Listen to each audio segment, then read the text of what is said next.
Olá pessoal, hoje a gente vai começar a conversar sobre a ecodinâmica, né? Vou tentar fazer um vídeo rápido para a gente não se prolongar muito e a gente ter um entendimento completo, né, dentro da possibilidade sobre o que é a ecodinâmica, essa metodologia, essa teoria e assim por diante.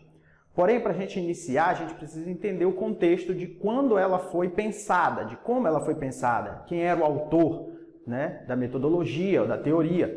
E assim a gente precisa entender então o onde e o quando aconteceu para que essa teoria começasse a existir. Então, em 1948, o professor Jean Tricart ingressou como professor na Universidade de Estrasburgo. Essa universidade ela é importante para entendermos o pensamento do Tricart. Ela fica ali na região da Alsácia, na França, e surgiu de um ginásio alemão fundado em 1538, mais ou menos, por ali.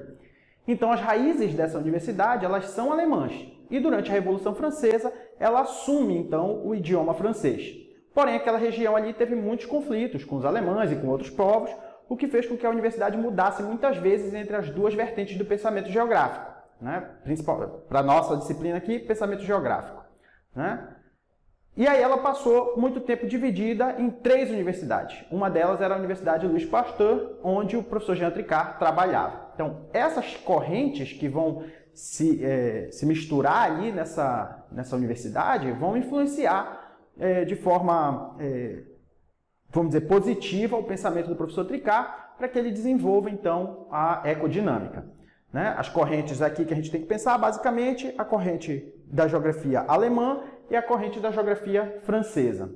Porém, o professor Tricart também tem uma influência ali da corrente da geografia americana, né? E russa, vamos dizer assim. Em 2009, essa universidade que era dividida em 3 passou então a ser uma universidade só novamente, né? Então, é nesse ambiente que os estudos do professor Tricart vão se desenvolver, além de ter sido orientando do professor geógrafo André Chorley, francês, e ter sido um dos seus discípulos por muito tempo, né? Além dele ter feito parceria com grandes nomes da geologia como o André Caliux, o qual teve grande importância para os seus estudos na hora que ele foi começar a falar sobre a nova geomorfologia, né? Ele foi diretor e também um dos fundadores do Centro de Geografia Aplicada da universidade, né? E a vida acadêmica começou durante o período pós-guerra. Então a gente tem que pensar também nesse contexto histórico de quando começa, né, o desenvolvimento da metodologia. Quando então as ciências da Terra, logo depois desse pós-guerra, né, as ciências da Terra elas entram em um novo estágio de desenvolvimento acelerado e ele, antes de ser um espectador, foi também um responsável pelo surgimento da nova geomorfologia, o desenvolvimento acelerado das ciências da Terra e assim por diante. E também da ecogeografia. Contribuiu com diversos centros de pesquisa em geografia pelo mundo inteiro, desde a ONU até várias outras instituições, ocupando cargos importantes em diversas instituições internacionais. Ele foi, sem dúvida, um geógrafo que entendia a complexidade do mundo por seu domínio das várias disciplinas geográficas, sendo assim, então, um geógrafo interdisciplinar. E aí, como é que o Tricart chega no Brasil para trazer, então, ou para ser formatada a metodologia da ecodinâmica, né? No Brasil, o Tricart iniciou a aproximação dele após o Congresso da União Geográfica Internacional, que aconteceu no Rio de Janeiro e foi organizada pelo IBGE, né? Tendo ministrado diversos cursos, trabalhos de campo, tanto no IBGE quanto pela UERJ, tá? E além disso, também ele deu assistência aos departamentos de Geografia da Universidade da Bahia e também do Rio de Janeiro, além de outros centros que ele visitou. Com isso, ele levou consigo alguns alunos, né, dessas instituições, dessas universidades, para desenvolver seus mestrados e doutorados com orientação dele lá na Universidade de Estrasburgo. Então, é nesse cenário que a gente vai ter que começar a entender a metodologia da ecodinâmica estabelecida pelo Tricart. Então, vamos ver como é que isso aí se desenvolve. Muito bem, então. A ecodinâmica ela é uma metodologia necessariamente ecológica, baseada na dinâmica dos ecótopos. O livro Ecodinâmica ele foi um compilado das conferências proferidas pelo professor Tricart ao IBGE, naquele evento que teve, né? E o texto passou por revisão, ampliação e tradução do francês para depois virar o livro Ecodinâmica. Essas palestras elas foram dedicadas a discutir conceitos básicos para os estudos de uma parte dos recursos naturais que preocupava o IBGE, então ele limitou-se a tratar dos recursos ecológicos que muito interessam ao IBGE, que muito interessavam ao IBGE, deixando de lado então os recursos geológicos. Então, quando a gente vai ver dentro do livro da ecodinâmica, ele vai estar muito baseado nessa parte mais ecológica, que vai tratar questões de fluxo de energia e matéria, e ele não vai estar muito preocupado com as questões da geomorfologia, da geologia, beleza? O livro ele já está em PDF, então vocês podem baixar no site do IBGE, né? Por exemplo, o meu está aqui, eu já imprimi, né? O Ecodinâmica, deixa eu tirar a capa azul, tá? E ele é um livro que serve aí de pauta para muitos estudos até hoje. Então, os recursos ecológicos são os elementos do meio ambiente necessários à vida animal do homem, ou seja, ao metabolismo do seu organismo, alimentos fornecidos pelas plantas e pelos animais, a água, o ar e assim por diante. Marx vai dizer que a humanidade deve, antes de tudo, comer, beber, ter abrigo e roupas, né? Que são as necessidades básicas para a gente sobreviver. O resto, né, aço, ou petróleo, carro, essas coisas todas, elas são fúteis, elas não são essenciais à vida do homem, né?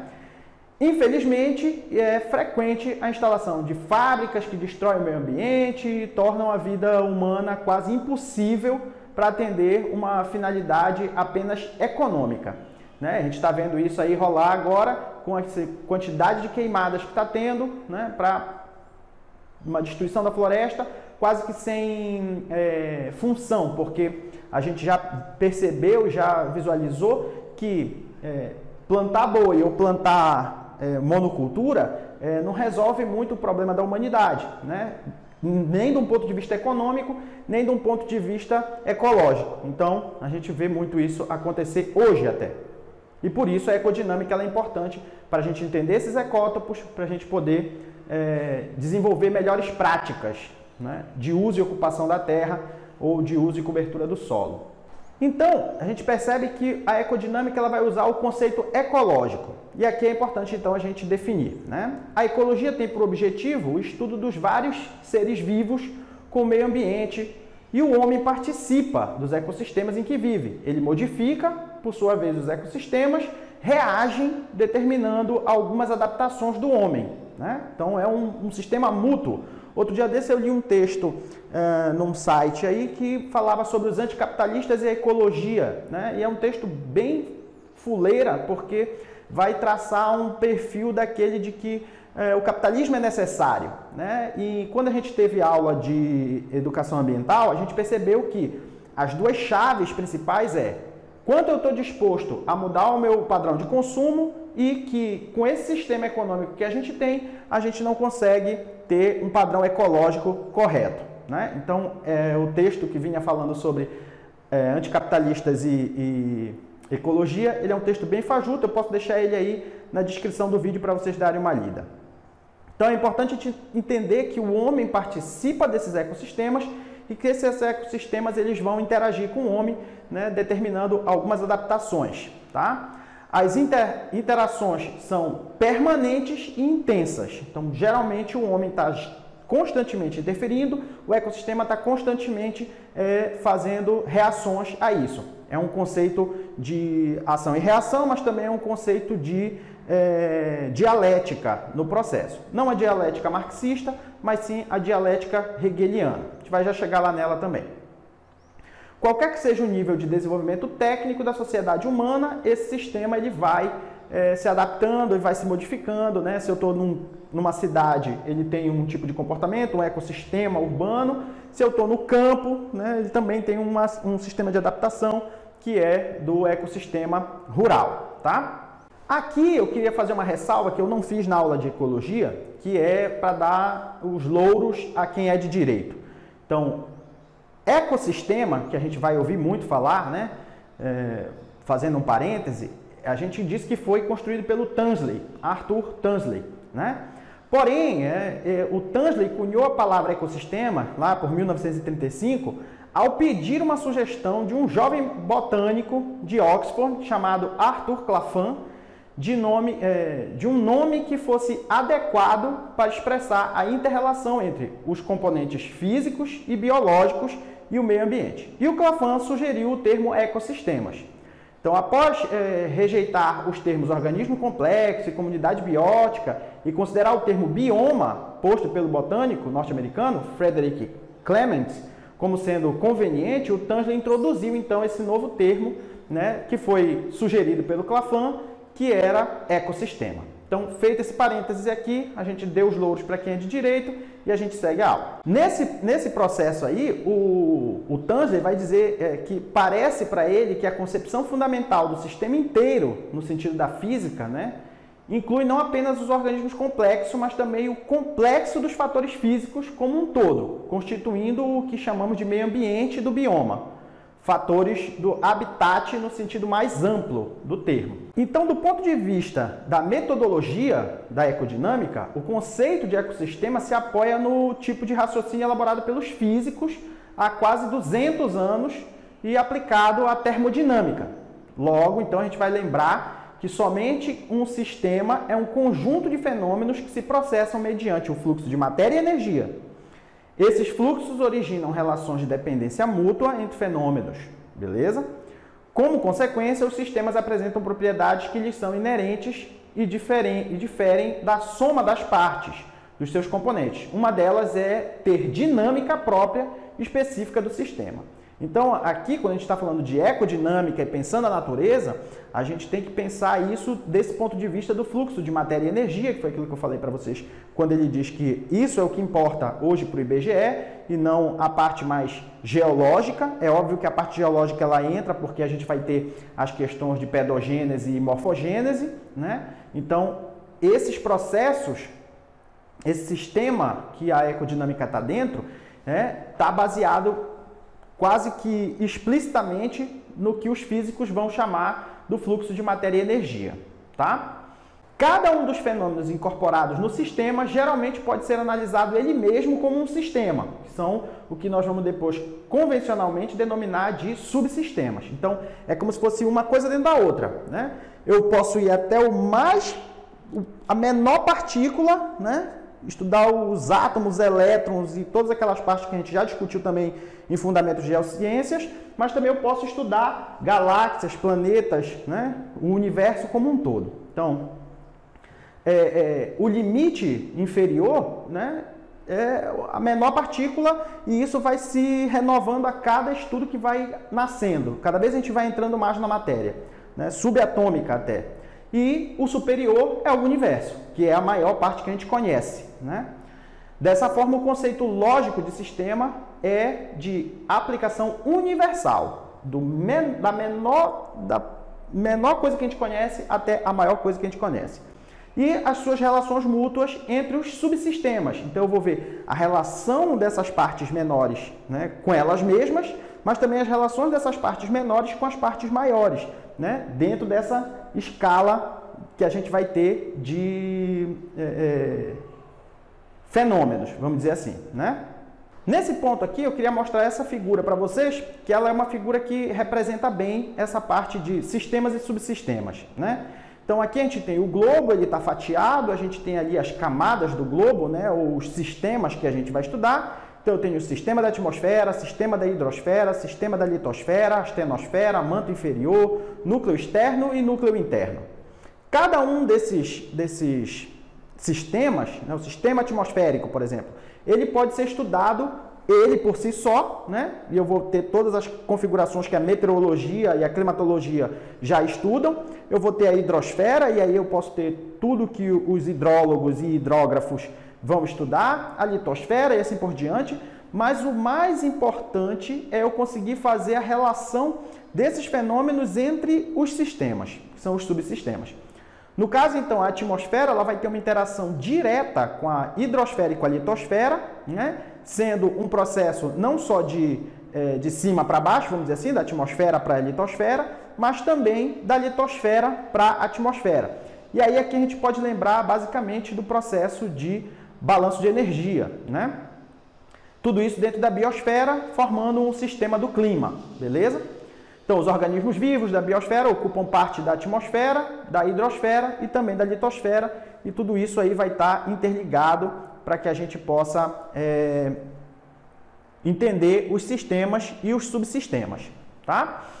Nesse processo, eu vou ter ainda interações da litosfera com a astenosfera e o manto inferior, tá? Com várias questões ali de subsidência, soerguimento, né? Fraturas geológicas por conta da movimentação do manto e da astenosfera, né? Aquecimento da astenosfera e assim por diante, além de ter também relações do núcleo externo com o núcleo interno e vice-versa, formando então o sistema de geodínamo, né? O núcleo externo e o núcleo interno interagem no sistema do geodínamo, que é responsável pelo campo magnético terrestre. Esse campo magnético é o que nos protege dos ventos solares e de outros padrões dentro da nossa atmosfera e dentro da nossa litosfera, né? Então, tudo isso vai estar interligado. Então, são só para vocês terem uma ideia de sistemas e subsistemas e como estudar cada um deles, né? Como interagir com eles para poder ter um estudo bastante amplo. Aqui, como eu falei para vocês, nessa outra figura, né? Só para a gente ter uma ideia aqui do sistema da biosfera, né? Esse aqui é o balanço de energia.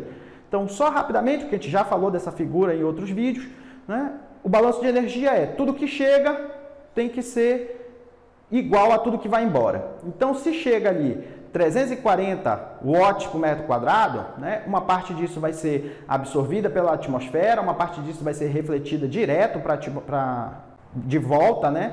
Para o espaço, que a gente vai chamar de reflectância no topo da atmosfera, então ele já vai embora ali, é o TOA, tá? Uma parte disso vai transpassar, vai chegar até a superfície da Terra, vai aquecer a superfície da Terra, vai refletir também, uma parte disso vai bater na base das nuvens, vai voltar de volta para a superfície da Terra, uma parte vai passar direto e vai embora para o espaço novamente. Essa parte que aqueceu e que ficou retida aqui nessas primeiras camadas da troposfera, elas vão ser aquelas que vão dar o calor latente e o calor sensível, formando tanto a evaporação, formação de nuvens e assim por diante. Esse aquecimento vai fazer com que a Terra pare de refletir e comece a emitir energia eletromagnética, né? Essa energia eletromagnética também vai refletir na base das nuvens e vai voltar para a Terra em forma de energia termal, aquecendo então a troposfera, né? Formando o efeito estufa, que é importante para a vida na Terra, né? Não em grandes proporções, mas na proporção certa ele é importante. Se não fosse ele, talvez não houvesse vida na Terra. Uma parte disso vai passar pelas nuvens, vai chegar até as camadas mais altas da atmosfera e vai ser dissipada no universo, beleza? Então, esse balanço de energia aqui é importante para a gente entender que a energia está vindo lá do espaço, né, de uma estrela, que é o nosso Sol, chegando aqui e causando todos esses efeitos. Uma parte dessa energia vai interagir com plantas e animais, né? A temperatura vai influenciar para a vida na Terra e assim sucessivamente. Fratura de rochas e tudo mais, para formar os intemperismos e assim sucessivamente. Então, isso aqui é só para vocês terem rapidamente um deslocamento do pensamento para os subsistemas e sistemas e como a gente estuda isso. O Tricar criou aqui, né, rapidamente um fluxograma para a gente entender essa radiação solar e como ela interage com esses diversos fenômenos. Então, a gente vai ter ali a biosfera, né? A gente vai ter absorção parcial e diferencial chegando ali em cima, na atmosfera terrestre. Circulação atmosférica. Essa circulação atmosférica vai formar ventos e vai formar condensação também para precipitação depois. Uma parte disso vai interagir com a cobertura vegetal e com a superfície do solo, né? A cobertura vegetal vai usar essa chuva e essa energia para transformar isso tudo em energia para a planta, a fotossíntese, por exemplo, né? Vai fazer também respiração, evapotranspiração, né? Uma parte disso vai formar erosão pluvial, uma parte disso vai virar escoamento, a gente entra no ciclo hidrológico, né? No ciclo da água, como é que essa água vai interagir, uma parte dessa infiltração por gravidade vai dar suporte à pedogênese, né? E alterações do relevo, né? Vai servir a água que cai ali na terra e forma a cobertura vai servir para que as plantas e organismos no solo se potencializem, sirvam de alimentos uns para os outros, beleza? A ação eólica vai acontecer também nesse processo para deslocar massa de ar, para deslocar temperatura, para causar chuva em outros lugares, para tirar a umidade de um lugar e levar para o outro, e assim sucessivamente. Então o Tricari ele traça esse panorama, né? É óbvio que aqui é um fluxograma bem simplificado, a gente poderia abrir cada uma dessas caixinhas aqui e a gente teria um universo aí dentro, né? Imagina que ali eu estou mostrando só o ciclo da água, mas eu posso transformar ali e fazer o ciclo do carbono, o ciclo do nitrogênio, o ciclo do fósforo, o ciclo do enxofre e assim sucessivamente, todos os ciclos biogeoquímicos, mas também tem as questões de geologia, geomorfologia, solos, pedologia, hidrografia e assim sucessivamente, né? Então, só para vocês verem a complexidade do entendimento da ecodinâmica. Fechando esse conceito ecológico, né, de sistema, ele é atualmente o melhor instrumento lógico de que dispomos para estudar os problemas do meio ambiente. Ele permite adotar uma atitude dialética, e aqui no caso é a dialética hegeliana, que eu falei para vocês, né, entre a necessidade da análise e a necessidade contrária de uma visão de conjunto capaz de ensejar uma atuação eficaz sobre esse meio ambiente. Ainda mais, o conceito de sistema é, por natureza, de caráter dinâmico e, por isso, adequado a fornecer os conhecimentos básicos para uma atuação, o que não é o caso de um inventário por natureza estático, beleza? Então, fazer inventário é diferente de fazer um estudo ecodinâmico, né? O estudo ecodinâmico ele tem movimento, né? Ele tem esse processo de dar e receber, essa troca, esse fluxo, essa dialética, beleza? O inventário ele pode ser útil para a ordenação do território, mas somente quando se trata de recursos não renováveis. Já a gestão de recursos ecológicos, ela vai pautar-se na avaliação de impactos de inserção da tecnologia humana no ecossistema, determinando a taxa aceitável de extração de recursos sem degradar os ecossistemas.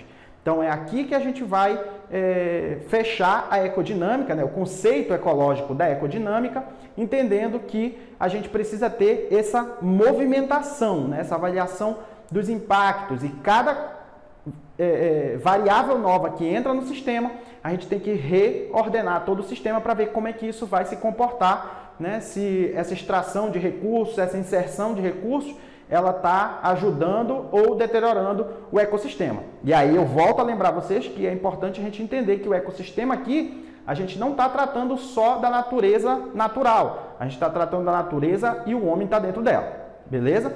Então, nesse ponto, a gente chega no entendimento do conceito ecológico para a ecodinâmica. E aí é fundamental a gente entender o porquê que isso é importante, né? A metodologia ecodinâmica melhora a geografia física por aproximar ela em cooperação com a ecologia, no estudo do meio ambiente e reequilibra a ecologia que, por ter uma base muito biológica, olha mais para as relações dos seres vivos e pouco para as relações desses seres vivos com o seu meio ambiente. Então, a geografia física e a ecologia aqui dentro da ecodinâmica, elas vão se somar para fazer um entendimento do meio ambiente, um entendimento da ecologia muito mais potente. Muito bem, então. Nesse ponto, a gente chega aqui no final dessa primeira parte. Eu espero que vocês tenham gostado, tenham compreendido. Qualquer coisa vocês podem comentar aí embaixo no vídeo que a gente vai tentando responder. Vocês têm um grupo no WhatsApp e no Telegram também para poder entrar em contato e a gente poder discutir, né? Isso para o pessoal da UFPA, o pessoal que não é da UFPA, a gente tem um grupo de WhatsApp e Telegram também. Lá a discussão é feita unitariamente, vocês podem entrar em contato comigo e a gente conversa. E na próxima aula, na próxima exposição, a gente vai falar sobre as unidades ecodinâmicas. Tá? Eu espero que eu não demore muito para gravar esse vídeo e espero botar ele no canal aí o mais breve possível. Então era isso, a gente se vê por aí.